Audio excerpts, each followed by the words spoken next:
very good day to you. You may hear that heavy rain shower in the back. It is October after all, almost November. We have a jumper, we'll see will it come back. And 2 more jumpers, I'll keep them in mind. I hope you're well. We're nearing Halloween, which originated in Ireland apparently. I don't know if you are into it or not. Some people love it, others loathe it. So, a lot of jumpers here today. Let's see if they'll want out again. So let us see what we can get from our guides and angels. It's a general reading. You're very welcome here, and please take from it what you will. And here we go. We'll just have a look at the cards and see what comes out for the end of October, or any time you find this reading. It will possibly have a message for you too. So we're very grateful to our spirits, angels, guides, gods, whichever you prefer to call it. And we'll see who would like to come out today. It's the 5 of Cups. The 5 of Cups is the person that has regrets, possibly. Looks at the spilled wine that has lost his or her taste for. It's maybe thinking too much about the past or how things didn't work out in a certain area. With cups, of course, it is our emotional state. But if we look at the 2 standing cups, it reminds us that there is always hope, that there is always things to love and things to be grateful for, and people and situations. And also on this card there is a beautiful bridge, or it's just a bridge, beautiful or not, but there is a bridge, there is a different way, there's a different path, and there's a castle here that we could move towards. So I think we will have a look at the other cards, but it may just say that it is time to straighten yourself, straighten your crown, turn around and walk towards all that is good. We have then the Lovers, so of course this could relate to a situation that you have been experiencing, but the Lovers originally also indicated being at a crossroads, being at a place of making decisions. And I think it very much fills in with the 5 of Cups here, that it's maybe time to make the decision to let something go, because usually the only person that suffers from being holding on to the past or from holding a grudge is ourselves, not the person we are thinking about or maybe sad about. And of course we have reasons to be sad or to be grieving, and that is so valid, but it is also an opportunity to decide to take action to better ourselves. Let's see what comes out next here. It's also, the Lovers are 2 people in the nude, which makes us very vulnerable, but we have also the angel of protection here, and a big sun, and just a hill, small mountains are challenges to overcome, and this is a very clear sky. This is a very serene image. It would remind us of the Garden of Eden, but of course that also comes with temptations and maybe wrong decisions. Even though there is no wrong decision, there is only an outcome, and we may or may not like it, but more often than not, we do have a choice to move on from the outcome. And here we go, we have a choice, and the 7 of Cups, we're on the Cups today, so it's about the emotions today. We are also experiencing an eclipse, I think tomorrow. I'm not into astrology, but from what I hear, there's a lunar eclipse tomorrow. Don't hold me to it. Like I said, I'm not an expert on it in any case. But the 7 of Cups tells us that we usually have many choices. And together with the Lovers there, it would again maybe suggest to make a choice and to weigh up all the options. Also, which cups are we filling first? Which cup means most to us emotionally? Which takes us to the best possible outcome, particularly on an emotional level? And it is time to decide how to proceed and to proceed away from the spilled wine. And we have the Nine of Wands, and the Nine of Wands is a person that has worked very hard to come to this place, and consistently.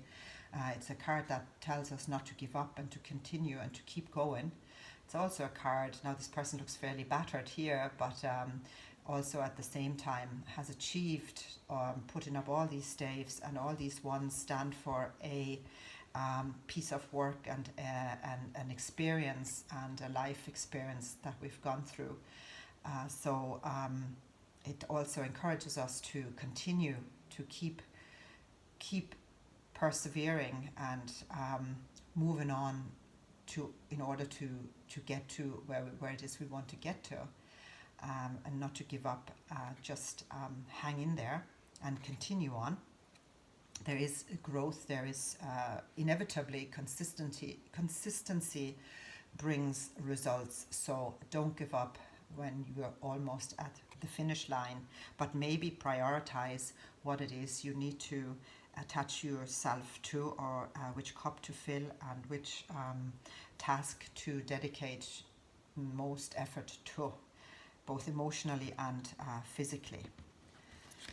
We have on the bottom of the pile today the Five of Pentacles, and that's always an interesting card because it is these two people, which looks like a woman, maybe an elderly woman, and a younger person, and they are walking on. This younger person seems to be injured or ill, or has also a bell around what looks like a boy, but it could be a girl, neck. And it's actually a card that when tarot first was invented, I think in the 15th century, again, don't hold me to it, it's one for a search or a quiz to find out. But initiated is this card apparently by when people had leprosy, they had to wear bells around their necks, so healthy people could hear them come and could scatter away and stay away in a distance from the people that had been infected with leprosy. But also this card shows us that we may sometimes put ourselves out in the cold, because there is a church here in the background. This is a church window or a temple, and it says that if you knocked on the door, then there certainly should be shelter in here for us.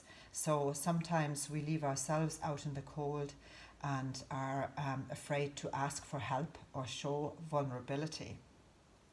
So this is quite a bit of food for thought in this reading. If I look at the two fives here now, number 5 and number 5 in numerology, the number 5 actually I think came up in the last reading as well. Number 5 is the center of the numerological grid, and stands for the center of the solar plexus. It is getting in touch or being in touch with one's emotions. It's also a number of communicating one's emotions, and maybe the first place to communicate those emotions with honesty is with ourselves. We have also then, if I looked at the flower remedies, when there is maybe emotional turmoil or hurt or disappointment, let me think in the combination essences. It depends on the situation, but if it's in a personal relationship, there is actually an essence called relationship essence, which deals with all relationships, starting with the relationship with ourselves. And I must bring along the essences to show you what they look like. So the Australian bushflower essences have a relationship essence which allows us to look at the relationship with ourselves, and then encourage definitely communication and exchange, and with all the relationships we have in our lives, not only the romantic one, but also with siblings or parents or neighbors or co-workers. And flower remedies, as you may know, work on our vibrations, and it's like a radio station that can be out of tune and is all fuzzy. Vibrational medicines like homeopathy and flower remedies tend to balance our frequencies and let us hear the messages clearer again, and let us feel our feelings clear as well. So I think that's the essence that comes to mind. One can go into it, of course, much more, and we will, as I certainly will be happy to, keep getting into the numerology and into the flower remedies to aid us along with the messages of beautiful tarot cards. This is, by the way, the Radiance deck of the Rider-Waite. A very lovely traditional deck, but with just a bit more vibrancy. So on that note, it is, yes, an interesting message today. So I hope you will recover if there's any heartache, and it's definitely a message of reaching out and talking to someone you like, someone to trust, but it's also saying it's time to make a decision to move on. On that note, I'm wishing you a good day. Thanks very much for being here, and I will talk to you again. Bye.